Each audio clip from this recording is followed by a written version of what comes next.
bonjour à toutes et à tous, nous nous retrouvons aujourd'hui pour parler d'histoire de l'informatique et d'histoire de Microsoft. Alors c'est l'épisode 5 de M-Story, pour le présenter et pour en parler ce soir j'ai avec moi Christophe. Salut Christophe. Salut. Et Florian qui est là. Salut Florian. Salut. Alors sans plus attendre, juste pour vous resituer, on était en 1988. Microsoft commençait à prendre une part assez importante dans le marché de l'informatique. Je crois que c'est le moment de laisser la parole à Florian, de repartir hop avec notre DeLorean en 1988. Et Florian, je te laisse la parole. Alors pour resituer un peu là où on en était, parce que c'est devenu un peu compliqué, donc on peut regarder la première slide. Donc ici, au niveau des systèmes d'exploitation Microsoft, on avait d'abord bien sûr MS-DOS, oups, évidemment j'ai cliqué à côté, MS-DOS 4, qui était le système d'exploitation principal, partagé avec IBM, leur interface graphique Windows, bon, qui n'était pas un succès avec Windows 2, le nouveau DOS qui est de IBM, qui est devenu donc le nouveau système d'exploitation OS2, auquel Microsoft n'était pas trop chaud à utiliser parce qu'il voulait prendre le contrôle de l'architecture PC et pas la laisser à IBM. Et enfin, on avait le petit projet Unix Killer de David Cutler qui devait être le nouveau OS du futur de Microsoft. Alors Christophe, il me semble que tu avais quelques infos sur David Cutler, non? Des choses qu'on n'avait pas forcément parlé en fait. Dans sa petite histoire, rappelez-vous, c'était quelqu'un qui arrivait chez Microsoft. Il est 42, hein, ce gars il est en 42, il est toujours en train de travailler, 72 ans, qui avait travaillé sur, on le verra par la suite, hein. Donc là je te raconte l'histoire de après MS Story et jusqu'à la fin, Windows NT 64 bits, après il a travaillé sur Windows 2000, il a travaillé sur Windows XP 64 bits aussi, il a travaillé sur Windows Server 2003, en 2006 il a lancé la plateforme, non, en 2008 la plateforme, en 2006 pardon, la plateforme Microsoft Live, en 2008. Ah oui. Ouais, en 2008, il a travaillé, il était dans l'équipe, c'était l'un des leads principaux de Azure, c'est lui. En 2012, il a travaillé, il est parti dans la team Xbox, et en 2013, là, il a travaillé sur une partie de l'OS de la Xbox One. Oui, en 2013, il a 71 ans. Il avait 71 ans, maintenant il en a un peu plus. 76, normalement, s'il est de 42, il devrait être à 76. Mais ça me fascine, moi. Enfin, le mec, c'est impressionnant. Oui, t'as l'impression qu'il travaille dans l'ombre. Florian? Il a créé la base de tous les OS quasiment Windows qu'on utilise aujourd'hui, ce type. Mais sincèrement, il n'est pas très connu, quoi, en fait. Non, je sais. Alors qu'il a aussi lancé Azure et tout. Florian, donc on en est en 88. Qu'est-ce qui se passe pour nous au niveau des utilisateurs Windows? Qu'est-ce qui s'approche? On se souvient que donc IBM avec l'OS2, les PC PS2, ils avaient essayé de reprendre le contrôle du marché du PC et ça avait été un fiasco total. Ouais. Donc, en 1989, IBM, ou IBM pour faire plaisir à Atos, donc, a définitivement perdu le contrôle du marché des PC. La gamme des ordinateurs PS2 avec sa nouvelle architecture est un échec total. Et IBM se met à produire à nouveau des PC originels avec l'architecture PC d'origine. Donc il est maintenant appelé ISA, Industry Standard Architecture. D'accord. Pourtant, malgré la victoire de Compaq, la nouvelle architecture EISA ne va pas être vraiment adoptée, elle n'était pas bien faite, c'était un truc vite fait, mal fait. Il faudra attendre la prochaine évolution qui sera le PCI, donc, que vous connaissez tous, j'imagine, qui amènera donc des avantages comme le plug and play. On pourra brancher directement son matériel et ça marchera immédiatement sans avoir à régler donc les IRQ et autres joyeusetés. Il y a une seule chose qui restera des ordinateurs PS2 qu'on a connus donc jusqu'aux années 2000, c'est les ports clavier-souris. C'est pour ce qu'on a continué d'ailleurs d'appeler en général les ports PS2. On voit ici donc, sur la... C'est énorme de savoir ça, que ce sont les ports PS2 qui viennent de là. C'est tout ce qui reste des PC, des ordinateurs PS2 d'IBM. Ce sont les ports clavier-souris qui ont été adoptés ensuite par tous les autres fabricants, mais il n'y a que ça qui reste donc des PS2. C'est marrant. Alors que sur les PC originels, c'était du port série, si je dis pas de bêtises. Oui. Ouais. Donc des trucs un peu en forme trapézoïdale. À visser, très pratique. Ouais. Et donc, bon, en parallèle, donc chez Microsoft, on se rappelle que on voulait pousser Windows, mais que Windows n'était pas encore assez au point pour pouvoir être fonctionnel pour tout le monde, mais que l'un des développeurs avait réussi à le faire tourner en mode protégé. C'est-à-dire que maintenant, Windows va être capable de faire tourner plusieurs applications MS-DOS en même temps. Et ça Et va donc, les sauver. bah oui, et donc ça va sauver Windows. Et pour Windows 3, la prochaine version de Windows, c'est plus une petite équipe qui développe Windows comme à l'époque de Windows 2, ça devient une grande équipe qui devient un peu l'équipe principale de Microsoft. Et donc Windows va devenir donc le système d'exploitation du futur pour Microsoft, alors que de son côté OS2, qui est limité au mode protégé de l'ancien processeur d'Intel 286, ne peut faire tourner qu'un seul programme DOS à la fois. C'est pas bon pour eux, ça, je pense. C'est Et pas donc, bon, ça sent pas bon pour IBM. La décision de... Tu deviens devin, toi. Pardon. Ah ouais, je le sens là, tu vois, je le sens. Bah oui. Et donc, en mettant tout sur Windows, Microsoft prend le contrôle des derniers leviers de l'architecture PC et ne laisse vraiment plus rien à IBM. Le futur du PC passera par Windows et par Microsoft. D'accord. Tu vois, je te l'avais dit. Bah oui. Jusqu'ici, donc pour IBM, Windows, c'était juste qu'un gestionnaire de fenêtres au-dessus de DOS, ça leur faisait pas peur, ça allait pas faire d'ombre à OS2. Mais cependant, avec ce Windows 3 et le mode protégé, il y a tout qui va changer. Microsoft met vraiment tout dessus. Ils engagent par exemple la Susan Kerr, qui est celle qui avait designé les icônes de macOS originelles pour faire les icônes de Windows 3, et pas celles de OS2 qui resteront encore un truc fait à la main par des programmeurs. Par les stagiaires? Bah oui, par les stagiaires. Au niveau interne, Windows 3 tournera toujours au-dessus de MS-DOS. Donc, ce ne sera pas aussi élégant qu'OS2 pour quelqu'un qui regarde vraiment le fonctionnement interne du système d'exploitation, mais au final, on s'en fiche. Parce qu'il sera moins cher, il tournera sur plus de machines, il y a une nouvelle interface, ils pourront la rendre plus jolie que Presentation Manager, et en plus compatible avec tous les programmes MS-DOS en multitâche. D'accord.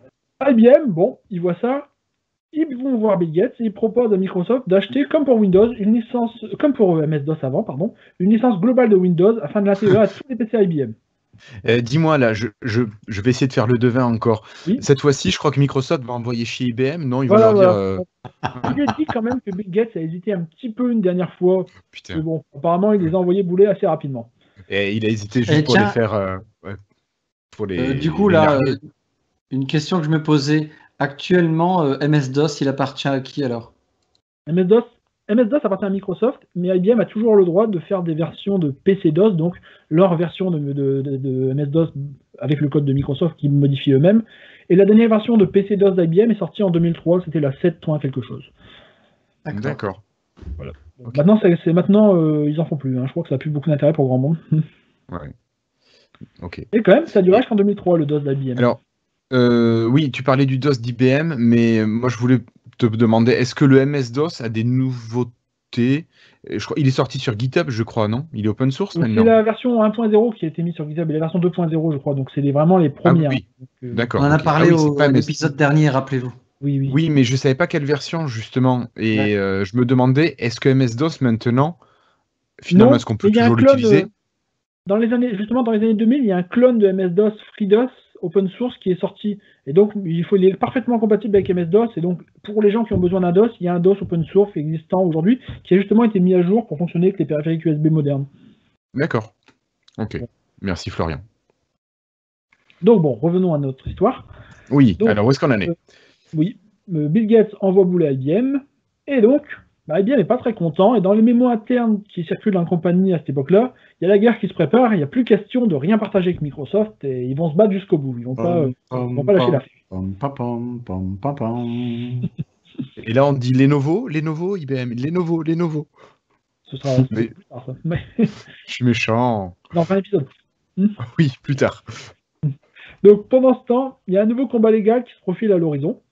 En 1989, Apple attaque Microsoft en partant du principe qu'ils avaient le droit de s'inspirer donc de l'OS du premier Macintosh pour la première version de Windows, mais c'était valable que pour la première version. Sur la version 2, ils n'avaient plus le droit. Et de plus, sur la version 1 de Windows, on se rappelle que les programmes ne pouvaient pas se superposer. Ils étaient positionnés les uns à côté des autres, comme des tuiles un peu. Oui. Et dans la version 2, les programmes pouvaient enfin se superposer, et Apple dit que ça, c'est copié directement du Macintosh, et que Microsoft n'a pas le droit de faire ça. D'accord. Dans un premier temps, le juge donne raison à Apple. Et, les actions de Microsoft s'effondrent, mais du jour au lendemain, complètement. C'est la chute, la dégringolade complète. Parce que ça implique quoi, justement, ce jugement? Ça veut dire qu'ils ne peuvent plus vendre Windows, finalement? Ils ne pourraient plus vendre Windows, techniquement, oui. D'accord. D'où la chute. Ouais. De l'Empire. Donc, bon, il y a De d'autres l'Empire. choses. Par exemple, si on se souvient bien, dans Windows 1, les icônes des applications ouvertes, elles s'affichaient en bas. Et dans Windows 2, on peut le déplacer un peu partout sur l'écran. Et Ok. ça, c'est encore une fois quelque chose qui était pareil que pour le Mac. Et donc, bah, Apple n'est pas très heureux. Apple attaque aussi sur ce côté-là. Au final, Apple attaque Windows sur 160 points différents. Donc, Ah, bon, pas mal. il y a de quoi. Donc, les actions de Microsoft s'effondrent. Et Steve Ballmer, alors que les actions de Microsoft sont au plus bas, il décide de montrer qu'il a encore confiance en Microsoft et en la compagnie, et il achète lui-même personnellement pour 46 millions de dollars d'actions. Punaise, ça veut dire qu'il avait déjà un beau portefeuille. Ouais, Et donc, il était déjà riche, notre Steve. Ouais, non, mais c'est énorme. T'imagines, bah tiens, je vais remettre 46 millions sur la table. Ouais, Mais- ça va facile. Tranquille. Moi, Quoi, les mecs, hein. j'ai un doute sur le chiffre exact, ce que j'avais noté dans mes notes, mais bon, je vais pas grave. Enfin bon, Ou en c'est tout cas, peut-être 4,6 millions. Ce qui est déjà c'est pas mal. possible que j'ai mal écrit C'est sur déjà- mes notes, mais bon, il faudra C'est vérifier. déjà Bon, énorme. c'est grave. Mais bon, dans tous les cas, ça en fera ces actions, lorsque les actions Microsoft remonteront à fond quelques années plus tard, ça fera de lui le troisième milliardaire de Microsoft, derrière Bill Gates et Paul Allen. C'est pas le deuxième. D'accord. Pardon? C'est pas le deuxième milliardaire. Je crois que c'est le troisième derrière. Je crois que Paul Allen avait encore pas mal d'actions de fondateurs, je crois. Donc, il faudrait D'accord. vérifier exactement les dates, mais bon, ça change pas grand-chose. Bon, il reste le trio gagnant. Oui, voilà. Donc ensuite, point par point, l'armée d'avocats engagée par Microsoft tente de descendre les attaques d'Apple. Pour les fenêtres qui se superposent, Bill Gates il va témoigner et il dit que finalement, dans Windows 1, le fait que les fenêtres ne se superposent pas, c'était plus complexe à coder qu'un système où les fenêtres se superposent. Et que Évidemment. donc, dans Windows 2, ils ont enlevé du code et rendu Windows plus léger. Et donc, ils n'ont pas copié Apple. C'est pas faux. Ouais. Enfin, ça pourrait être pas faux. Ça s'est passé. Et donc, vous imaginez bien qu'un procès comme ça ne va pas se décider en 3 jours. Donc, ça va durer jusqu'au milieu des années 90. Et il va continuer d'avoir des combats comme ça, judiciaires entre Microsoft et Apple, pendant donc les 6 prochaines années. Pas mal, pas mal. En parallèle, il y a une guerre qui se déclenche sur un autre point, les polices d'écriture. Parce que Aïe. maintenant qu'on a des beaux PC qui font des belles interfaces graphiques, eh bien, il faut des belles polices d'écriture pour faire des. Il faut des bons moyens d'afficher les polices d'écriture à l'écran et de les imprimer. Pour les professionnels, voilà, bien sûr. Donc, Ah, ben, de ce côté-là, on a une compagnie que vous connaissez tous, Adobe, qui a développé Ou une Adobe. technologie pour afficher et imprimer PostScript. Celle-ci donc permet d'avoir le même résultat à l'affichage et à l'impression, quelle que soit la machine et l'imprimante utilisée. Et personne Ouais. n'arrive à le cloner.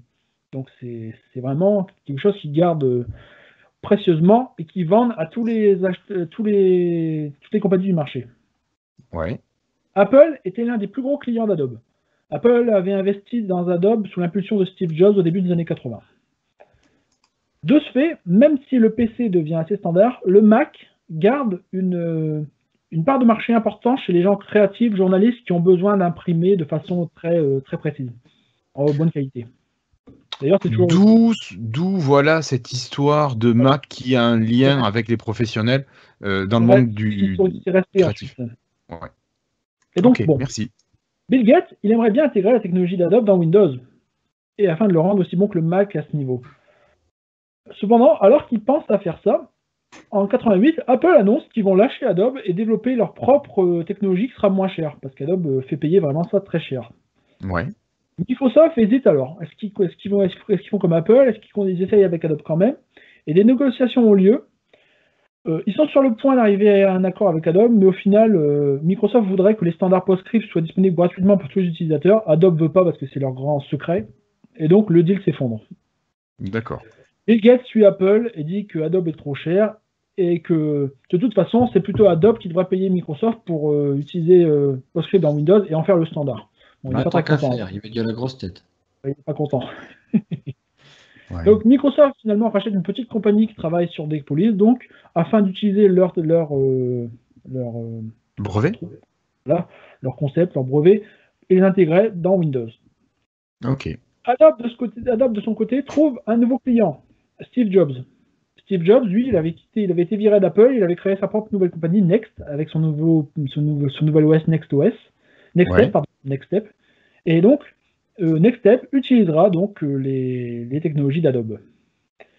À travers cet accord, Adobe espère qu'un jour, ils vont être également utilisés par IBM. Parce que si on se souvient bien, j'en ai parlé à l'épisode d'avant, IBM était en pourparlers aussi avec Steve Jobs pour adapter Next Step sur OS 2. Vous vous rappelez de ça? D'accord. Bon. Oui, tu en avais parlé. Effectivement. C'est très complexe, tout ce bazar entre compagnies. Et donc, au final, contre l'alliance Next IBM Adobe, il y a Apple et Microsoft, alors qu'ils sont en conflit judiciaire sur Windows, ils décident de s'associer pour les polices et de partager leur technologie. C'est un truc de dingue. Alors, TrueType, qui a été développé par Apple, sera également utilisé par Microsoft, et les technologies Microsoft seront intégrées à TrueType pour améliorer, donc faire un système commun Macintosh Windows de police. Et ça, on l'a toujours aujourd'hui. TrueType, oui, c'est encore dans Windows aujourd'hui. Oui. Donc Adobe décide alors de publier Adobe est vraiment là au pied du mur. Là, ils se disent là on est mort. Et donc ils décident finalement de publier les spécifications de PostScript publiquement et signent finalement un accord avec IBM pour l'intégrer à Presentation Manager, donc l'interface graphique d'OS 2. Ouais. Au final, bon, TrueType va devenir le standard dans Mac et dans Windows, mais PostScript restera le standard d'édition. Et avec tout ça, finalement, ça aura fait que le prix aura baissé et que tout le monde pourra utiliser PostScript. Et Adobe le fera évoluer vers un successeur, pas ouvert, mais plus disponible à tous, qui sera le PDF, qui reste aujourd'hui un peu le standard du partage sur Internet. TrueType, lui, va continuer d'être utilisé sous Windows et Mac pendant un moment. Sous Windows, ça va devenir OpenType, je crois, après, ça va changer. Enfin, je pense que c'est pas très grave. Et sur Mac, ça sera utilisé jusqu'à au retour de Steve Jobs, lorsque Next va remplacer macOS. Et là, ils arrêteront d'utiliser, développeront à nouveau Apple développera à nouveau son propre système. D'accord. Voilà. Mais ça reste chez Microsoft aujourd'hui. Donc, pour revenir au système d'exploitation, donc pendant toutes ces affaires judiciaires, contractuellement, Microsoft doit encore développer OS 2 et Presentation Manager 2.0 pour IBM. Mais l'enthousiasme, vous imaginez qu'il n'est plus bien là. Non, tu m'étonnes. Ah non.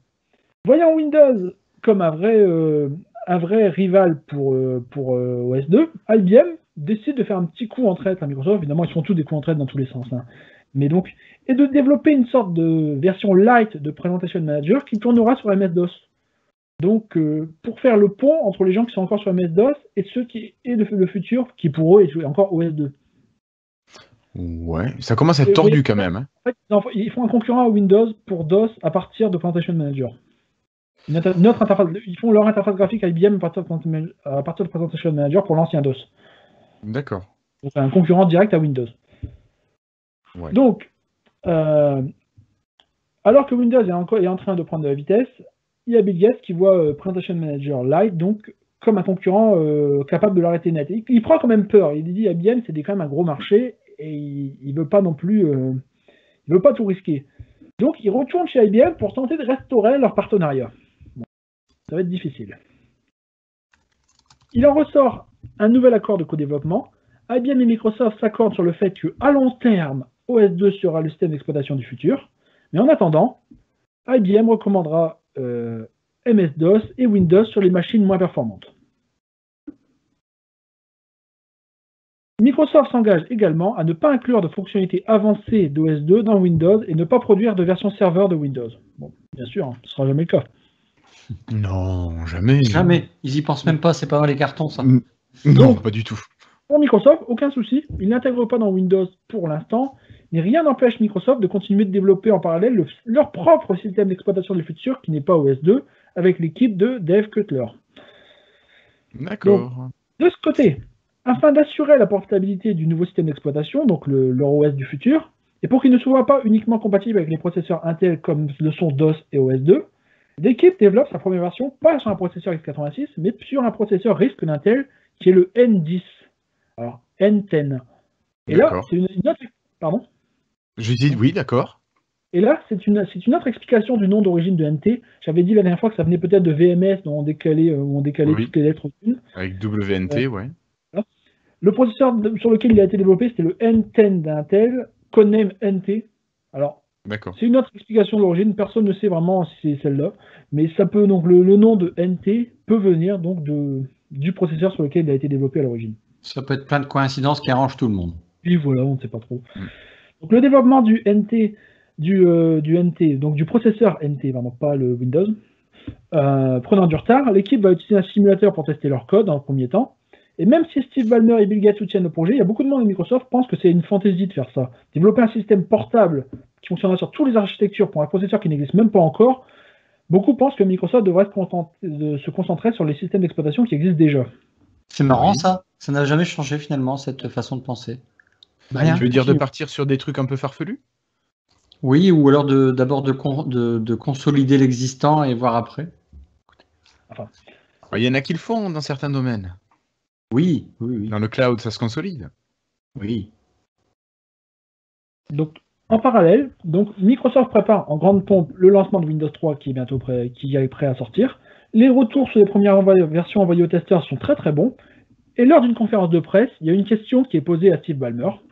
On lui dit, Steve, si Windows 3 fonctionne si bien, pourquoi les gens passeraient à OS 2 dans le futur, comme vous le dites avec IBM? Et ce qu'il répond, c'est parce que dans le futur, tout le monde utilisera, parce que c'est l'OS du futur. Parce que dans le futur, tout le monde utilisera Windows. Oups, et voilà. Il fallait dire OS 2. Alors là, il tente de rattraper le coup. Oups, désolé, j'ai dit une bêtise, tout ça, mais tout le monde se marre et personne n'est dupe. D'accord. Il faut dire qu'à l'époque, les programmeurs de Microsoft, ils ralentissent volontairement le développement de la deuxième version d'OS 2 pour s'assurer que Windows 3 va sortir avant OS 2 2.0. D'accord. En mai 1990, alors que Windows 3 est sur le point d'être disponible, OS 2 2.0 est finalement annoncé pour 1992, donc 2 ans plus tard. Ouais, donc Windows 3 a le temps de prendre le marché. Voilà, on va pas non plus. Avec tout le même, la capacité de faire fonctionner les applications Windows. C'est un petit cadeau à IBM dans l'espoir qu'il soit présent à la grande fête de lancement de Windows 3, mais ce ne sera pas le cas, ils ne viendront pas. Ouais, j'en connais d'autres qui se sont fait inviter, puis qui ont été révoqués. Ça me rappelle quelque chose finalement, ça. Voilà. Rien ne se perd, tout se transforme. Oui. Et quand tu fais un mauvais coup, ça te retombe dans la figure. Il y a de la vengeance à tous les niveaux. C'est marrant. Il suffit juste d'être patient. C'est ça. Allez, Florian, qu'est-ce qui se passe donc en 90? Pour Steve Ballmer, la relation avec IBM, elle n'a plus aucun sens. Parce que là, on en est à un point où il y a deux compagnies qui essayent de vendre les mêmes produits dans des boîtes différentes et gagner de l'argent. Et quand on en est là, ça va être difficile de s'en sortir. Surtout quand elles n'ont plus du tout les mêmes objectifs. Donc Windows 3 sort le 22 mai 1990, et même sans IBM, 50 OEM, donc fabricants de PC, annoncent des PC sous Windows, donc avec directement MS-DOS et Windows 3 intégrés dans la machine. 800 000 $ sont dépensés pour la publicité et les événements de lancement sont organisés dans tous les États-Unis. Donc c'est un énorme succès.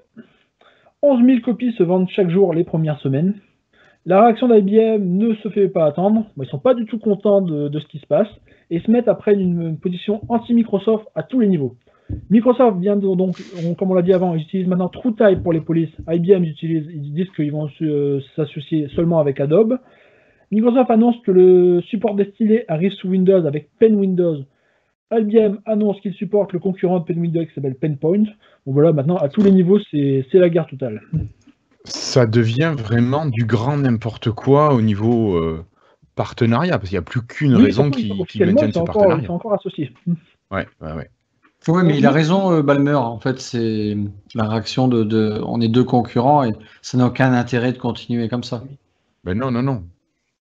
Donc, Microsoft ne fait pas mieux, parce que l'accord de co-développement prévoyait la sortie d'une nouvelle application graphique Microsoft en premier sur Presentation Manager et ensuite sous Windows.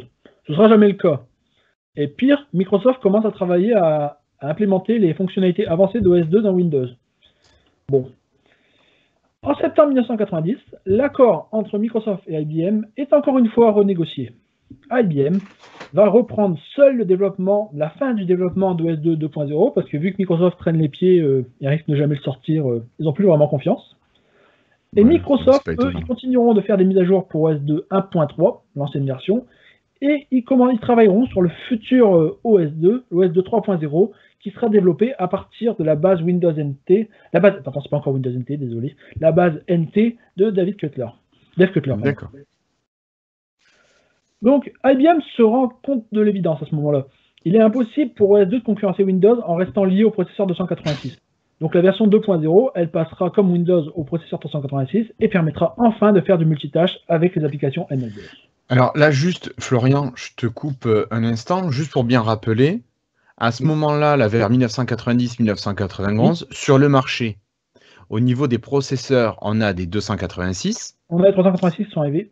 Et on a les 386 qui sont là depuis 1987. Ils commencent à arriver à vraiment se déployer en masse. D'accord, 90, c'est vraiment le déploiement du 386. Ça fait 3 ans que c'est arrivé, mais ça commence à. Ça veut dire qu'il y a un parc installé et que ça commence à être utile. D'accord, ok. Mais voilà, donc ça fait bien. Oui. Mais non, je voulais dire que c'était complètement. Pardon. Ouais. Oui. Moi, je trouvais que c'était complètement stupide de la part d'IBM d'avoir pris tant de retard pour l'utilisation de ces nouveaux processeurs qui apportaient quand même des fonctionnalités énormes. Oui, ils se sont tués à tous les niveaux, hein. Ils ont fait tous les mauvais choix. C'est clair. Ouais. Enfin. Donc, pendant ce temps-là, donc Windows est partout. Microsoft annonce que les nouvelles versions de Excel, Word et PowerPoint qui seront toutes pour Windows. Il y avait déjà PowerPoint ? Oui, PowerPoint est arrivé à la fin des années 80. J'en ai pas parlé de la première version, mais non, mais j'aurais bien pensé que Publisher était là à l'époque. Mais je sais plus quand est-ce qu'il est arrivé. On n'est pas encore à Office. Hein. Pour l'instant, ces applications existent séparément. Elles vont être centrées dans Office bientôt. Mais pour l'instant, ils sortent leurs propres applications séparément. Donc, bon, tout le monde est d'accord. Les PC ont été longtemps IBM compatibles, puis Compaq compatibles. Maintenant, ils sont Windows compatibles. Hein. Pour Microsoft, pour tout le monde, Windows est le standard. Ok. Et c'est en 90 au Condex à Las Vegas que Microsoft fait le carton absolu de toutes ces annonces que tu viens de citer juste avant au niveau de l'Office, tout ça. Oui, c'est ça, oui. Et le Condex, n'oublie pas que c'était un salon qui était jusqu'à Los Angeles, non, à Las Vegas, il me semble, pas Los Angeles, à Las Vegas, jusqu'en 2003. Et après, c'est un peu ce qui est les prémices qu'on a eu en France avec le Microsoft Experience, c'était un peu l'idée. D'accord. Ok. Et puis maintenant, c'est ce qu'ils appellent la build. Oui, bah oui, d'accord. Voilà, c'est la suite. Enfin, l'une des suites. Alors, juste pour information, je me permets de rajouter ma petite touche Wikipédia. PowerPoint est une technologie qui a été achetée d'une autre boîte qui s'appelait Presenter à la base et qui avait été développée pour Apple. D'accord. Pour le Macintosh. Oui, c'est vrai. Et c'était en 1987 qu'il y a eu cette première version de Presenter. D'accord. Parfait. Voilà. Mais je te rends la parole, Florian, après cette pause Wikipédia. Oui. Donc, avec la musique, écoute. Dans les années 90, au début, il y a quand même Compaq qui était le premier des clones, parce que vous vous souvenez, c'est eux qui avaient quasiment lancé le concept des clones. Mais rapidement, leur influence est diluée dans la masse parce qu'ils commencent d'avoir des dizaines et des dizaines de clones au niveau mondial. Et ils deviennent un parmi d'autres. Ils deviendront mineurs à la fin des années 90 et se finiront par être achetés par HP en 2002. Ok. Dommage. Pour eux.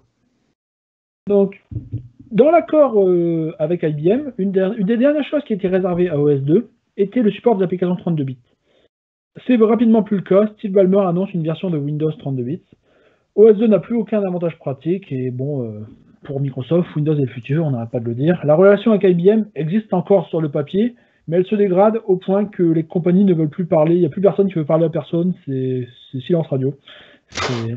C'est la fin. IBM commence à organiser des démos publiques où il plante volontairement Windows avec une application DOS particulière, alors que cette même application fonctionne parfaitement sur OS2. Et donc, ils développent leur nouveau slogan qui est OS2 est un meilleur DOS que DOS, un meilleur Windows que Windows. Les tarifs de OS2 sont également alignés sur ceux de Windows. D'accord.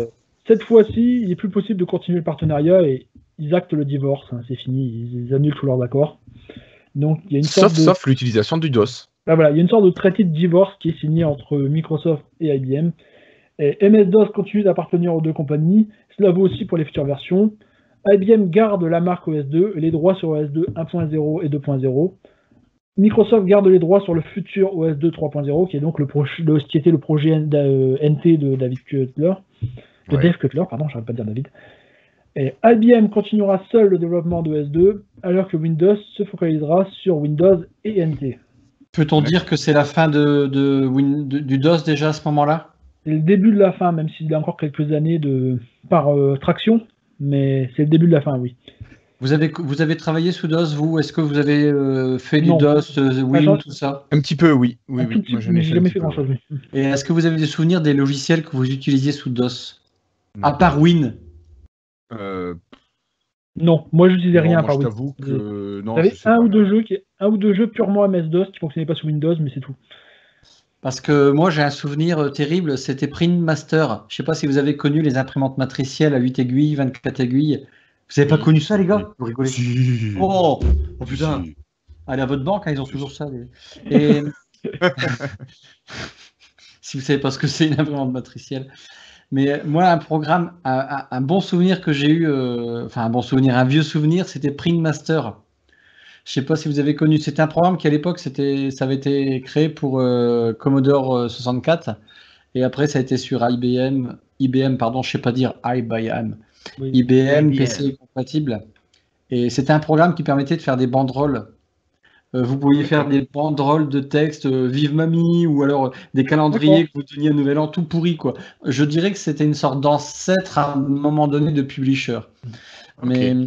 Mais vous n'avez pas connu Print Master? Non, moi je suis né en Master, non. 88. Ah, mais vous avez raté votre vie encore une fois à Amiga, tout ça, vous n'avez rien vu, quoi. Non, Allez, non, écoute, continuons parce que sinon on va partir sur. ça y est, tu vas pleurer.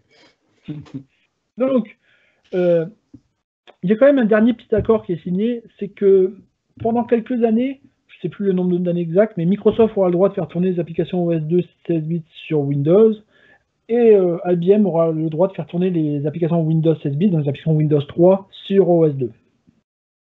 Ok. Pour dire de ne pas casser complètement la compatibilité avec tout le monde. Donc, maintenant, maintenant Microsoft se concentre complètement sur Windows pour le présent et sur NT pour le futur. À l'avenir, NT à l'origine devait supporter les applications MS-DOS, les applications OS2 et les applications Windows. La partie OS2, elle est un peu laissée en plan, comme vous l'imaginez. Au final, dans la première version de NT, il y aura quand même un support de OS2, mais ce sera un environnement complètement séparé. C'est-à-dire que dans NT, il faudra qu'on lance une application OS2 qui chargera un bureau OS2 complet, et là-dedans, tu pourras lancer tes applications OS2, mais ce ne sera pas plus intégré que ça, et dès la version suivante, ça disparaîtra. Sans OS2, évidemment, le futur de NT passera par Windows. Et il est décidé de rapprocher celui-ci le plus possible de Windows. Et donc, le nom va changer et va devenir à ce moment-là Windows NT, qui est annoncé pour devenir la version 32 bits de Windows. Du fait que Windows devient la partie principale de NT, les API de ce nouveau système vont être développées à partir des API Windows 3, qui sont les API Win 16, et ça va devenir donc les API Win 32 qu'on utilise encore aujourd'hui sur Windows. Parce que notre Windows 10, c'est le descendant direct de ce NT, de ce Windows NT. C'est son papa. Oui, bah oui. Oui. Il restera également à développer une version... Son arrière-arrière-grand-père. C'est son arrière, putain. Il restera donc à développer une version 386 du système, puisque pour l'instant, il n'a pas été développé sur un tel, mais vu qu'il est portable, il n'y a pas de problème, c'est assez facilement faisable et ça va être fait. Donc, rapidement, je vais juste vous montrer un petit peu à quoi ça ressemblait, parce qu'à l'époque... Ouais. Alors, dans la petite scale mode, je vais mettre ça en streaming. Voilà. Alors ça, c'était... ça passe? C'est en train de passer, oui. Alors ça, c'est déjà Windows 3. Lorsqu'on lançait Windows, le DOS 4, ils avaient ajouté un petit interface graphique comme ça, vous savez, pour les gens qui ont peur des lignes de commande, pour que tu puisses accéder à Windows. Pour Christophe qui trouve que c'est trop barbu, quoi. Oui, c'est peur. Mais bon, nous on n'a pas peur, donc on va repasser en mode normal. Oups. Ouais, mais nous, en écran noir, c'est mieux, ça consomme moins. Vous me faites peur, hein, parfois, les gars. Je suis en QWERTY, donc ça va être Win. C'est ça, Windows 3, à quoi ça ressemblait, donc? Ouais. Bon, vous voyez, c'était quand même mieux Windows 3.1, ouais, mais bon. Pardon, mais oui, on y arrive après. Donc, Windows 3, donc c'était bon. C'était déjà plus évolué, mais on avait ce système c'est marrant, de fenêtres imbriquées les unes dans les autres. Vous vous souvenez de ça? Oui. Ça me dit que je l'ai connu, ça. Ah oui. Et là, j'ai même installé, pour que vous puissiez voir, le Word de l'époque, le Word de 1990. J'espère que tu as ta licence. Voilà. Ah mince, je m'excuse à Microsoft et à Satya Nadella pour mon piratage. Adela, si tu nous écoutes. Pour Bon, bah, vous voyez, c'est exactement comme on avait montré la dernière fois le publisher avec Excel. C'était Excel la dernière C'est fois, le ouais. même concept, hein. Bon, il était déjà bien évolué pour la première version Windows. Et vous voyez, c'est marrant, il y a même des petits trucs WordPerfect Help. Parce qu'à l'époque, dans les années 80, avant Word, WordPerfect était le Le standard. standard. c'était connu, Et donc, ouais. Microsoft, ils mettent des petits trucs avec les commandes équivalentes pour que les gens puissent passer à leur De WordPerfect à Word. à Ouais. Word de façon assez facile. Ils veulent s'imposer vraiment comme le standard. Donc, on va fermer ça. Hop, allez. Alors, il manquait quand même la petite croix en haut à droite. Hein, Voilà. Et vous savez que, pour la petite histoire, moi j'ai continué toujours à double-cliquer sur les coins en haut à gauche pour fermer les applications, et ça marchait pour tout jusqu'aux UWP, et ça me fait bien chier que ça marche plus sur les UWP aujourd'hui. Et ouais. Jusqu'à Enfin, Windows 7, ça marchait. Et... Ceci dit, UWP, tu sais, petite Oui. parenthèse, je le vois comme... Non, je peux pas le dire. Mais bref, c'est pas grave, perds pas ton habitude. Voilà, je ferme juste. Tu n'as pas confiance dans l'UWP pour résumer. En parallèle, Ouais, c'est comme Silverlight, quoi. donc je peux juste vous montrer vite fait aussi. Donc, la première version de Windows NT, donc qui a été basée donc cette fois pour être compatible avec Windows. Donc ils ont repris l'interface de Windows et ils l'ont passé sur NT. Donc le nouvel OS Visual, comme vous voyez, bah, c'est vraiment le même. C'est pas Windows 3, ça c'est la première version existante de NT qui existe. Donc c'est la bulle de 300 quelque chose, 350. Donc c'est l'ancêtre direct de la bulle 18000 quelque chose sur laquelle je tourne mon PC actuellement. Donc, ok, donc là en fait c'est le nombre de jours depuis le début du développement. Non, c'est le nombre. C'est même pas le nombre de bulles parce que parfois ils font des sauts, mais c'est quand même la suite directe. Si tu montes en bulle à partir de cette version, tu atteindras notre Windows 10 actuel. D'accord. Donc, on peut voir dans le File Manager à l'époque que que Windows, c'est pas encore. Oui, c'est C2.NT et Windows, c'est un sous-dossier. Parce que c'est encore pensé à l'époque pour être pas un seul OS, mais un OS multiple avec plusieurs personnalités. Et Windows devait une personnalité, on devait avoir OS2 et plein d'autres. Et éventuellement, il y a même eu l'idée de faire une personnalité Linux, Unix, pardon, à l'époque. Et ce qui est assez dommage, c'est qu'en intégrant Windows complètement dedans, on va perdre le noyau NT avait été pensé pour fonctionner pas seulement avec Windows, mais avec tout. Et on va perdre cette fonctionnalité parce qu'ils vont l'intégrer seulement dans Windows. Il va falloir attendre justement Windows 10 aujourd'hui pour qu'ils recommencent à refaire tourner d'autres choses sur le noyau NT. Par exemple, le sous-système Linux qu'on a maintenant sur Windows 10, c'est purement ce pourquoi le noyau NT avait été prévu à l'origine, mais qui n'a pas été utilisé pendant 20 ans lorsqu'on s'est juste contenté de Windows. C'est fou ça quand même. C'est marrant, oui. Ouais. Cette première version. Et vous voyez, bon, il y avait des petits... ils avaient évidemment les applications Windows 3 tournent sur Windows sur NT. Alors est-ce que t'es bon au solitaire? Non, désolé. Oh, zut. Alors, fermé, voilà. Commencer. Oups, il a aspiré ma souris, j'arrive pas à sortir. C'est passé un peu de temps, je vais me retourner sur notre écran. Je vais vous avouer un truc. Oui, Christophe. Je savais pas qu'on pouvait faire un double clic en haut à gauche. Moi, je faisais le clic droit fermé ou Alt F4. Ah oui, tu dis comme ça? En haut à gauche. Je viens de faire un test, le double clic. Je suis bluffé. Je pense que je vais constamment utiliser le double clic en haut à gauche pour être un rebelle. Oh, marrant, sinon, il y a Alt F4 hein, aussi qui marche. Hein. Oui, mais le double clic en haut à gauche, c'est que pour les geeks. Barbu. Donc, pour revenir donc à Windows 3, si vous pouvez voir un petit truc sur la slide là, sur la boîte, ils mettent également, donc, pour en référence au moment, c'est pas très lisible, mais c'est écrit sur la boîte en bas à gauche, sur le truc marron doré, en or, là, la partie en or. C'est écrit Unleash the power of your PC, break the 640K barrière. Parce qu'il faut bien se rappeler qu'à l'époque, MS-DOS était toujours limité par la contrainte d'IBM. Les applications MS-DOS pouvaient tourner en mode réel qu'avec moins d'un méga de RAM. Oui. Et donc, Windows 3 est vendu aussi, pas seulement comme interface graphique, mais comme façon de casser cette barrière et de pouvoir tourner avec toute la RAM de son PC. D'accord. Une façon de dire que c'est pas juste une interface graphique, mais c'est vraiment un système d'exploitation, même si c'est pas encore un système d'exploitation complet, mais un début de système d'exploitation à part au-dessus de MS-DOS, qui n'est pas juste une interface graphique. Ouais. Donc, bon, vous imaginez bien que IBM, face à tout ça, il commence à être un petit peu dans la merde.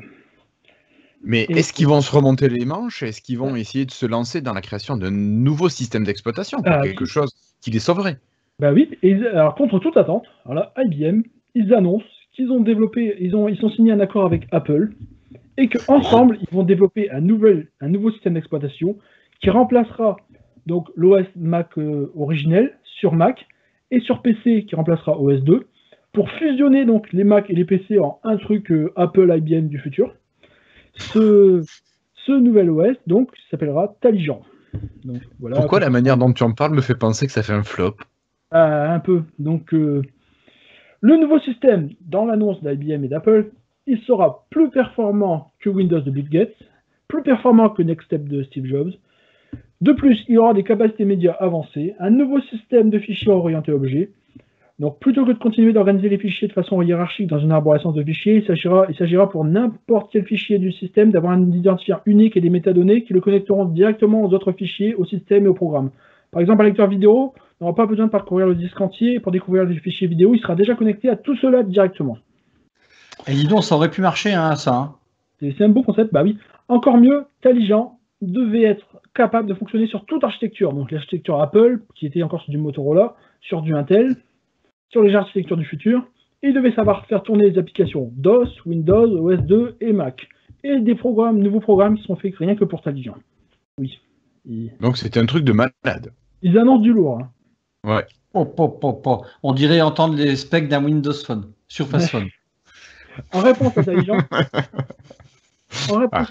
donc, Microsoft prévoit également l'inclusion d'un nouveau système de fichiers orienté objet dans Windows 4 à long terme. Donc, et à court terme, ils annoncent l'ajout de capacités médias dans une mise à jour de Windows 3 qui sera Windows 3.1. Alors pour cela, Microsoft et Intel font appel à une petite société externe qui va développer donc ce qu'on appelle Video for Windows, le début de Windows Media Player. D'accord. Canyon Company. Et cette boîte, elle va pas se faire chier, vu que Apple est en train de développer donc QuickTime pour Mac de son côté. Et ben ils vont voler le code de QuickTime, le décompiler et l'adapter pour Windows pour faire vidéo pour Windows. Non. Et oh que c'est sale. Ce sera découvert 2 ans plus tard, qui va envenimer encore plus les relations entre Apple, Microsoft et Apple. Ouais.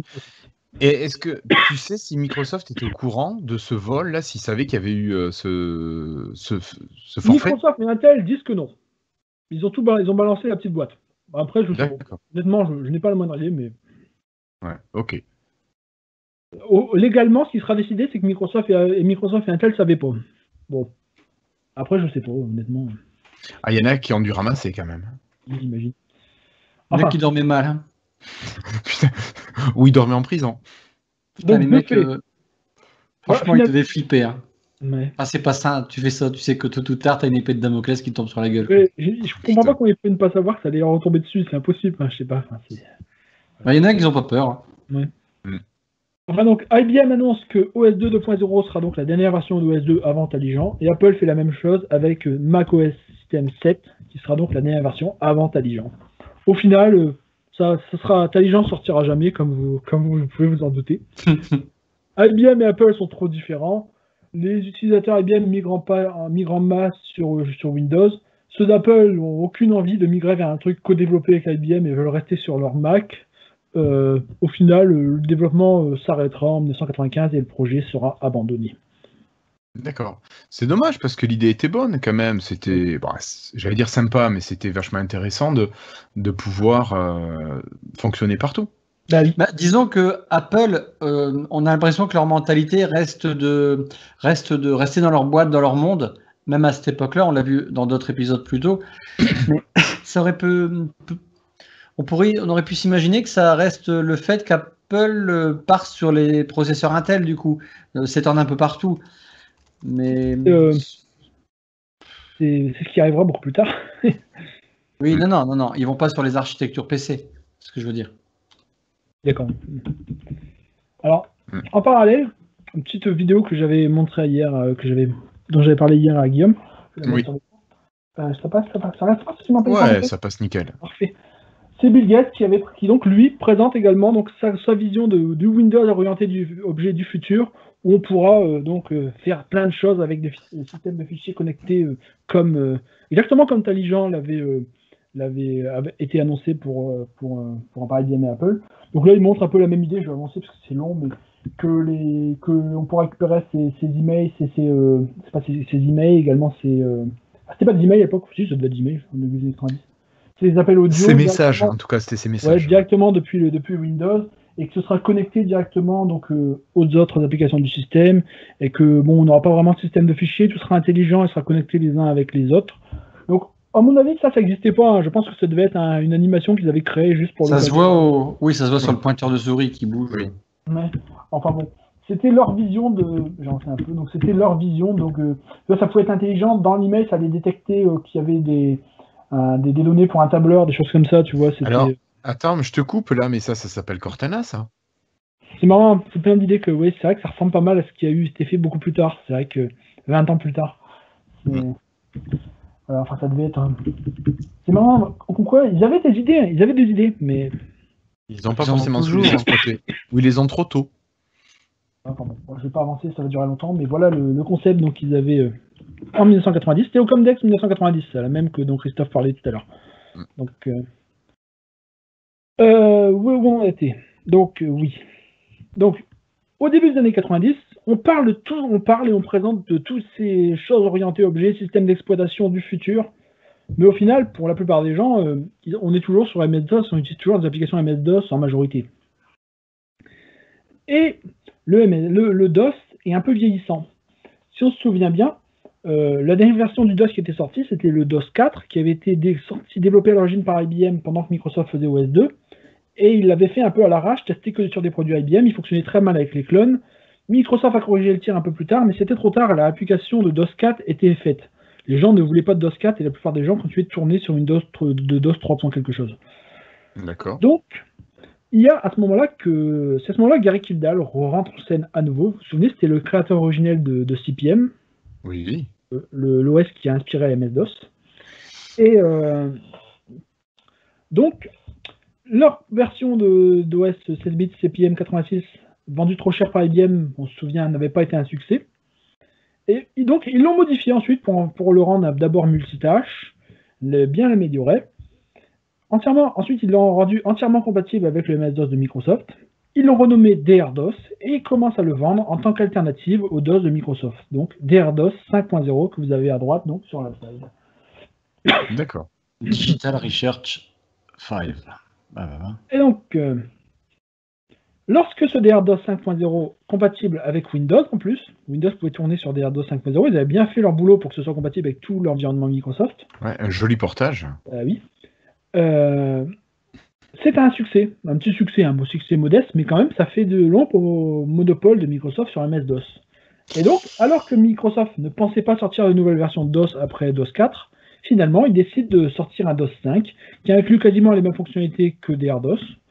Donc, Bill Gates insinue même que Windows tournera mieux sur celui-ci que sur le DOS des concurrents, donc autant acheter les deux en bundle. Et au passage, ils feront des trucs pas très nets. D'ailleurs, dans les bêtas de Windows 3 3.1, ils mettront des instructions qui font volontairement planter les DOS des concurrents. D'accord. Oh, c'est ballot, ça. Ouais, c'est vilain. Oui, bah oui. Enfin. Au final, la mise à jour de MS-DOS 5 de Microsoft, donc vous avez au milieu sur la slide, donc sur un énorme succès, 8 millions de copies vendues en un an.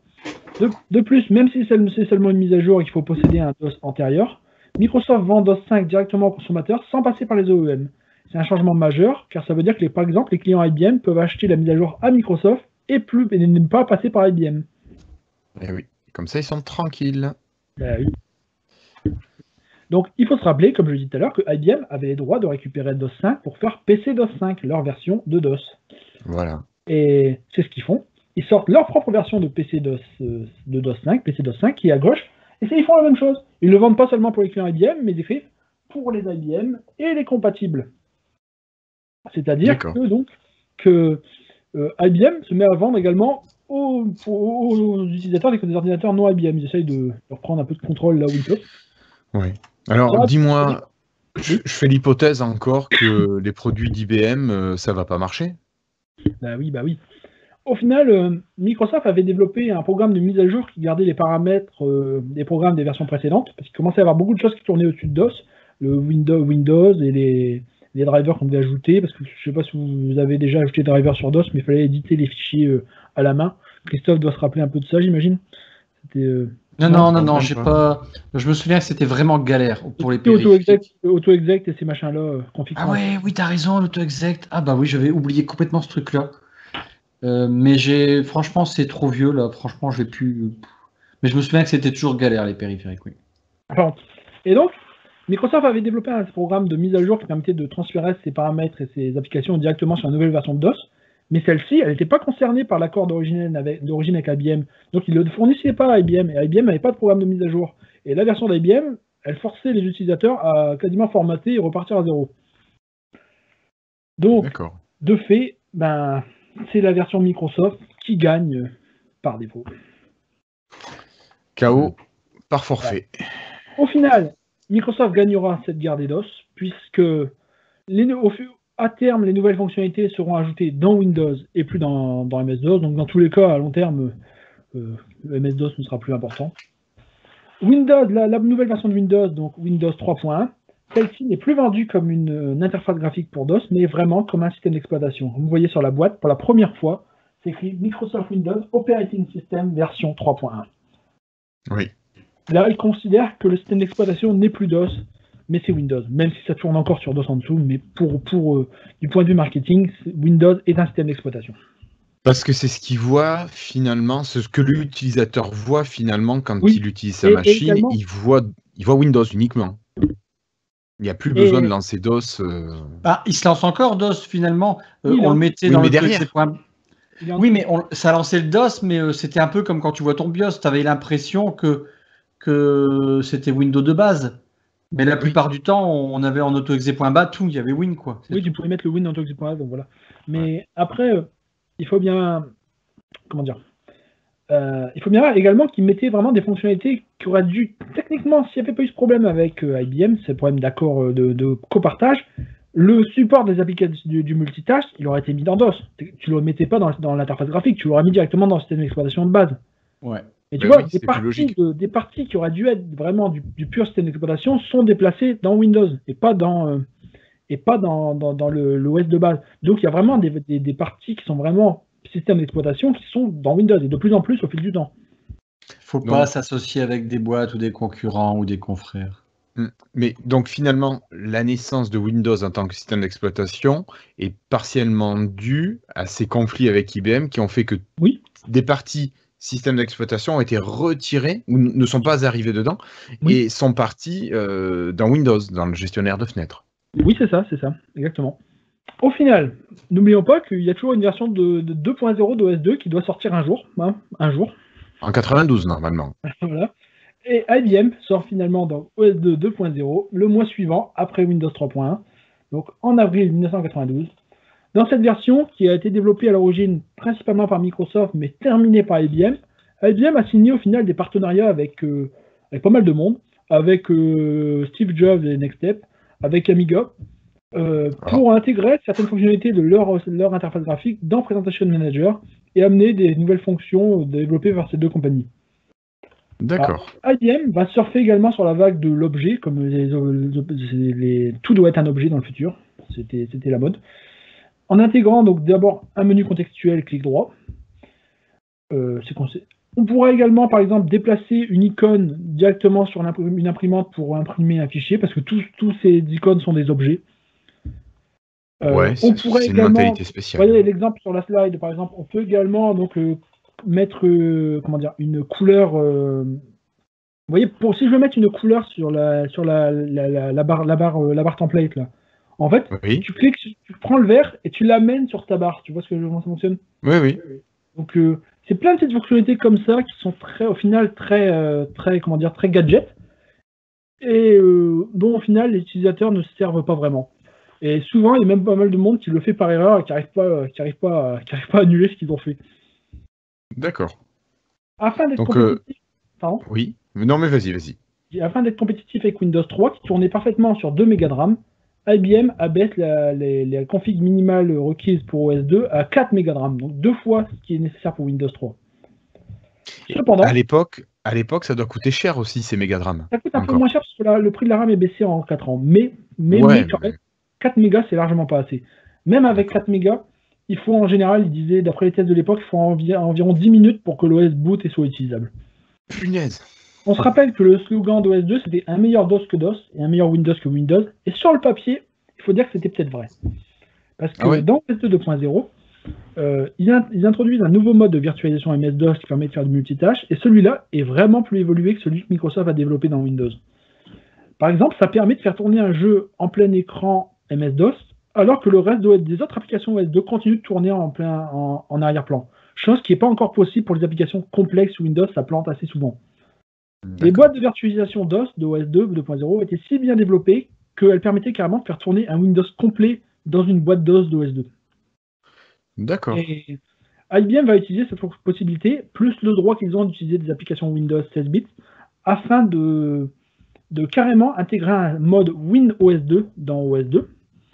Et ce mode va permettre de faire fonctionner les applications Windows comme si c'était des applications directement intégrées à OS 2. C'est une intégration quasi native. Donc de fait, les développeurs ils ont un choix. Soit ils font une application Windows qui tournera très bien sur Windows et sur OS 2, ou soit ils font une application OS 2 qui tournera que sur OS 2 pour les rares personnes qui ont un PC assez puissant pour le faire tourner. D'accord. Alors, quant à ce choix-là, je pense que c'est un peu comme aussi aujourd'hui, est-ce que tu fais une UWP ou pas? Il n'y a pas grand monde qui fait des applications natives pour OS 2. Il n'y a que certains développeurs qui ont une petite dent contre Microsoft qui développent pour OS 2. Par exemple, on a Lotus, qui était un des standards des applications de bureautique des années 80, qui ne sont pas très contents que que les applications Word, PowerPoint, Excel de Microsoft arrivent. Et bon, ils essayent de se rebeller contre Microsoft et de développer pour OS 2, mais ça ne suffira pas, ce ne sera pas... Et dis donc, je me souviens, quand je suis arrivé dans la boîte où j'ai travaillé en quelle année, je ne sais plus, 93, on utilisait Lotus 1.2.3, c'était un tableur, pourtant on était sur DOS. Oui, c'était des versions DOS à l'origine, je dis, mais plutôt que les adapter sur Windows, ils décident d'adapter pour OS 2 parce que Microsoft a déjà fait ses Office pour Windows, et ils ne sont pas contents, donc ils essaient d'aller chez IBM. D'accord. Voilà. Et donc, au final, IBM se met à payer des développeurs pour porter leur application nativement sur OS 2. Les développeurs, ils prennent le chèque et ils font ça à l'arrache, de façon pas optimisée du tout. C'est une catastrophe. Au niveau des ventes, Windows 3.1 écrase complètement OS 2, mais on ne peut pas dire que ce soit un échec complet quand même. IBM arrive à se former une petite communauté de fans d'OS 2 qui apprécient OS 2, qui le trouvent plus évolué, mieux conçu que Windows, et il faut dire qu'à l'époque, techniquement, c'était le cas. C'est un peu comme avec Windows Phone, les gens qui ont adoré Windows Phone, une petite communauté de... Putain, le village gaulois d'Astérix. Tu lis dans ma tête. Évident. C'est un peu ça. Donc je vais juste vous montrer très rapidement à quoi ça ressemblait donc OS 2 donc 2.0. Alors j'ai super galéré pour faire ça, je vais pas pouvoir le faire en natif, puisque alors il faut bien savoir que OS 2 il est tellement, c'est un des rares ce système d'exploitation qui utilisait donc pas mal de capacités de gestion de mémoire des processeurs 386, et donc il n'y a quasiment aucun logiciel de virtualisation qui le virtualise correctement. Le seul que j'ai trouvé c'est Windows Virtual PC, et il fonctionnait que sur un OS XP 32 bits. Donc j'ai émulé un XP 32 bits dans lequel j'émule un OS 2 dans Virtual PC. J'ai passé 2 heures cet après-midi pour faire ce machin. Mais ça tourne. Pour citer Christophe, quelle putain de solution de barbu. Voilà, vous voyez, je vais juste voir à quoi ça ressemble. Bon, après il a planté en 5 minutes, donc j'ai pas pu montrer grand-chose. Mais bon, ça me montre juste un peu à quoi ressemblait l'interface. Donc IBM qui commençait à se séparer un petit peu de Windows. Donc... alors, je vais avancer un peu, voilà, bon, il y a un petit tuto, on va l'avancer, voilà, le bureau. Vous voyez, ils ont gardé un peu le même genre d'icône que Microsoft, ils ont changé, par exemple. Ils ont changé les... Vous voyez, lorsqu'on arrive dans le menu principal, on voit les différents systèmes qu'on pouvait lancer, donc OS 2 Windows pour les applications OS 2, OS 2 en full screen, DOS, ou WinOS 2 pour lancer carrément un petit Windows. C'était le foutoir. Pardon, un petit Windows intégré à OS 2. C'est le foutoir, quoi. J'ai pas pu le lancer parce que ça plante, malheureusement. À part la version. Quand t'as ça, tu te poses vraiment l'intérêt du OS 2, quoi. Bah oui, parce que en fait, la plupart des gens utilisaient OS 2 pour lancer des programmes Windows derrière, donc au final, bon, l'intérêt était un peu limité. Voilà. Ça me fait penser à un autre système actuel qui existe toujours. Mais ça serait du troll d'aller plus loin. Allez, fais-toi plaisir. Non, sinon, c'est pas la peine. On s'est déjà fait plaisir. En parallèle, donc on a quand même donc Microsoft qui fait tourner donc qui sort donc sur Windows 3.1, donc qui est où? Je suis en AZERTY, donc je le prépare aussi celui-là. Ou le clavier qui fait du bruit. Oui, il va falloir que tu trouves un support pour ton micro, Florian, qui soit pas sur ton bureau. Et ouais, donc je trouve qu'il était quand même, ça faisait propre. Hein. C'était pas aussi joli, c'était pas aussi bien techniquement qu'OS 2, mais Windows, pour la plupart des gens, Windows 3.1, ça fait le boulot. Hein. C'est joli, c'est fonctionnel. Mais il y avait un fond vert, non? Ça dépend. C'est pas nécessaire. Mais le programme manager, on le mettait pas en plein écran? Oui, je crois, tu fais ça, non, je crois, demain. Ouais, voilà. C'est Là, un peu parce ça que je qu'on suis dans faisait. une fenêtre DOSBox. Hein. C'est pour ça que je suis pas en plein écran. Hein. Je suis dans un Putain, menu. Je m'en souviens, c'est fou cette claque. Et donc, bon, vous voyez, donc à quoi. J'ai même mis la première version de PowerPoint pour Windows. Vous voyez à quoi ça ressemblait. Bon, c'est encore assez basique hein, par rapport à ce qu'on a aujourd'hui. Mais Oui. voilà. Vous pouvez Ok. double-cliquer sur les moins pour fermer, Christophe. Fais un double-clic pour faire plaisir. Ouais. Voilà. Au final, ça faisait le boulot pour la plupart des gens. Et c'est en général c'est pour beaucoup de monde la première version de Windows dont ils se rappellent. Pour moi, c'est vraiment la première version de Windows que j'ai utilisée, c'était ça. Oups, je l'ai fermé. Ouais. Enfin, c'est vrai que vous avez raté tellement de choses dans la vie. Oui. Écoute, on fait ce qu'on peut, Christophe. Tout le monde n'a pas eu cette chance.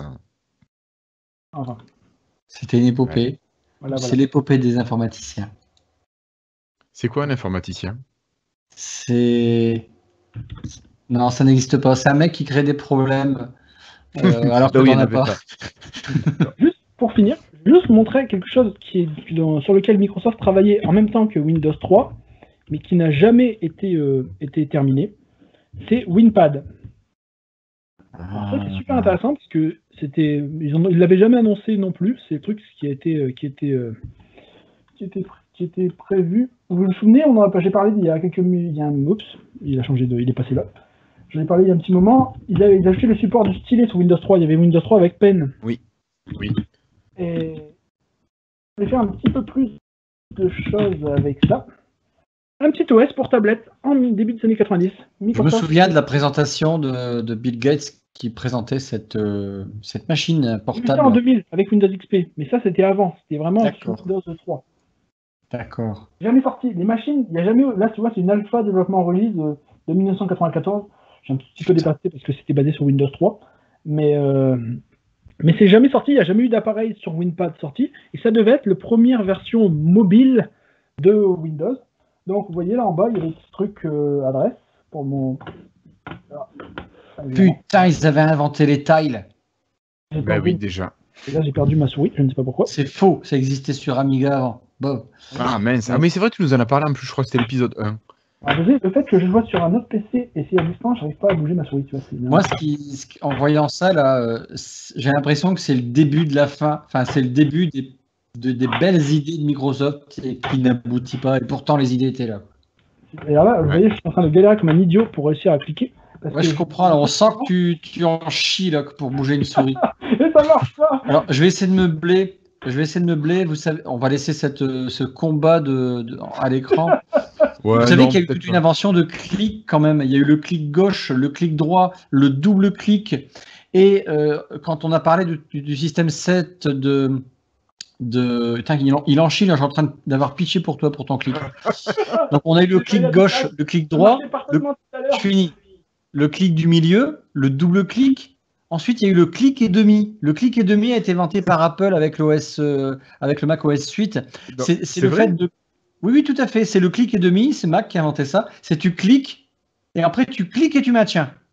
Et ensuite, on a eu le clic simultané. C'est ce qu'on avait sur le démineur. On clique 2 fois sur la souris. Ouais. Il y a eu le triple clic. Alors, le triple clic, moi, je l'avais dans un de mes programmes. Par exemple, tu as une liste de menus, de cases à cocher. Pour renommer le label devant une case à cocher, tu double-cliquais pour avoir le focus. Et le troisième clic permettait de renommer. C'est un peu bizarre, mais ça existait. Et après, il y a eu le quadruple clic pour certains éditeurs où là, tu sélectionnais en fait tout le texte. D'accord. Ah, c'est intéressant. Hein. J'ai un problème de scaling avec le deuxième écran, donc je peux pas cliquer lorsque je suis sur le deuxième écran. Mais bon, si je le ramène sur mon écran principal, j'arrive à cliquer. Donc bon, en fait, c'était un petit PDA de l'époque. Vous voyez un petit peu à quoi ça ressemblait. Bon, on avait le carnet d'adresse. C'est génial, le carnet de notes. J'aimais bien le classeur dans l'Office pendant une période. Ils avaient créé un classeur Office. C'était bien. Tu parles de OneNote? Non, ça c'est venu après. Ils appelaient ça le classeur. C'était le terme, le classeur Office. Avec des onglets comme on vient de voir. Ouais, donc en fait, tu Donc, parles voilà, de pour l'ancêtre de OneNote, quoi, tout simplement. Bon, tu m'embêtes, mais oui. Ouais, mais C'était pour un c'est mon c'était data, pour des- OneNote, c'est mon data. C'est ça. C'était pour Mais en des fait, tu appareils mettais mobiles, vraiment des feuilles Word et Excel. Ouais, bah, comme OneNote. Mais ça, c'était pour des appareils mobiles. Oui, c'était d'accord. Ouais. Petites tablettes en 1900, assez stylées dans les années 90 qui devaient sortir, qui sont jamais finalement sorties. C'était un petit projet.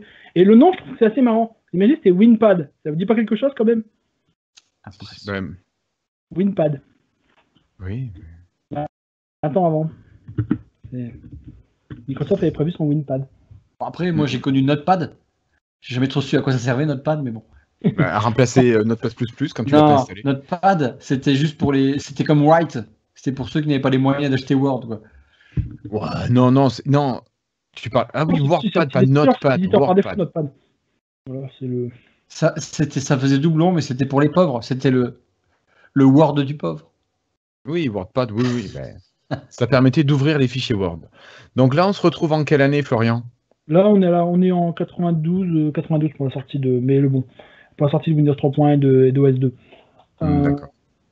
C'est juste que ce que je voulais montrer, bon, le projet WinPad c'était en 93-94, mais bon, vu que ça collait, c'était basé sur Windows 3, j'ai voulu le montrer maintenant, vu qu'ensuite c'est allé nulle part, c'est jamais sorti malheureusement. D'accord. Et donc, à l'époque, pour finir, comment Microsoft voit le futur de Windows? Eh ben, pour eux, le prochain, et là on voit bien que j'ai perdu mes notes en route parce que je sais plus quoi dire, mais la prochaine version de Windows 4, doit être basée sur Windows NT, donc sur NT qui va devenir donc Windows NT. Il doit donc être le successeur de MS-DOS, d'OS 2 et de Windows 3.1 en même temps. Et doit être donc l'OS universel du futur. Il ne doit pas en avoir d'autres. Alors, c'est l'IBM, c'est pas tout à fait gagné. Comme je disais, IBM a quand même une petite communauté de fans qui va faire qu'OS 2 va tenir jusqu'en 2000 et avoir quand même à combattre un petit peu, encore continuer de se battre un peu contre Windows. Mais bon, de facto, au niveau des parts de marché, Bill Gates a quasiment gagné. Windows est sur quasi tous les PC de l'époque, mais ça reste quand même assez business pour l'instant. Il n'y a pas encore vraiment un PC sur chaque bureau, dans chaque maison, comme il aimerait qu'il l'ait. Pour revenir sur ce que tu disais, en 93, Microsoft estime que le futur de leur système d'exploitation va être Windows NT. Oui. Ça, nous, avec le recul, on sait que c'est faux. C'est vrai. Ben, est-ce que Windows à 95 est basé... Oui, à long terme, c'est vrai. Oui, mais dans le futur immédiat, on va avoir quand même deux grandes voies qui vont se dessiner dans le monde de l'informatique Microsoft. Alors qu'ils espèrent que ce soit dès Windows 4, donc le prochain Windows après Windows 3, en réalité, ce sera fait seulement avec XP. Ben oui. Après, ce qui est marrant, c'est qu'on est en 93, l'Internet a été inventé en 90, et le premier browser, le premier navigateur Internet a été inventé en 92. Non, c'est les années 70, le début d'Internet. L'ARPANET, je parle de l'Internet, le World Wide Web. D'accord. Et le CERN a inventé en 92 le HTML. Le CERN, le centre, je ne sais plus quoi, enfin peu importe. De la recherche nucléaire, non? Et là, en fait, il n'y a que Microsoft, quand on voyait les emails, n'a pas encore intégré à ce moment-là de browser. C'est que leur vision, elle est en retard d'1 ou 2 ans, je trouve. C'est dans le prochain épisode. Ouais. Oui, non, mais c'est une introduction pour la suite, sachant que le premier browser a été inventé, a été développé sur Next. Oui. Ah. C'est là qu'il y a eu le premier browser. Ils ont eu, toi, je trouve qu'Apple Apple, pardon. Apple, c'était Steve Jobs, c'était Next à l'époque. Steve Jobs, mon grand Madou, Steve Jobs. Il y a quand même, voilà, il était un petit peu visionnaire. Oui. J'adore Apple, j'adore Azure, tout ça. Moi, j'ai une petite question, Christophe. Tu dis que le premier navigateur a été développé sur Next. Est-ce qu'il y a un lien avec le nom de ce navigateur Non, parce que je pense à Netscape en fait, mais c'est peut-être pas lui le premier. Non, ça n'a rien à voir. C'était. D'accord. Comment il s'appelait? Mosaic? Non, je sais plus. En tout cas, Netscape, c'est arrivé beaucoup plus tard. D'accord, ok. Je pourrais trouver le nom, mais je ne l'ai pas sous les yeux. Mosaic, j'ai un doute maintenant. Oui, Netscape, oui, c'était Netscape, ça me dit quelque chose, mais je ne sais pas. On peut le trouver, on le trouvera. Mais je crois que tu as raison, c'est Mosaic. Tu as raison. Non, le premier navigateur, il s'appelait World Wide Web. Ah, oui, tu as raison, il s'apelait World Wide. Et Mosaic, c'est en 93. Et Netscape, c'est en 95. Ouais, je suis pas loin quand même, je suis pas loin. Tu es pas loin, j'ai 2 ans de retard comme Microsoft. Tu es un petit peu en retard. Bon, bah écoute, merci Florian, merci Christophe, c'est tout pour aujourd'hui. Donc si cette vidéo vous a plu, vous n'hésitez pas, vous nous mettez un petit pouce bleu en bas. Là, vous pourrez revivre le live sans montage, je vous ferai un petit montage, voilà. N'hésitez pas à vous abonner, n'hésitez pas à partager cette vidéo auprès des personnes que vous appréciez. Peut-être que ça nous fera connaître un petit peu plus, et puis ça nous fera fort plaisir. En attendant, je vous remercie de nous avoir suivis, et puis je vous dis au prochain épisode. Ciao tout le monde! Salut!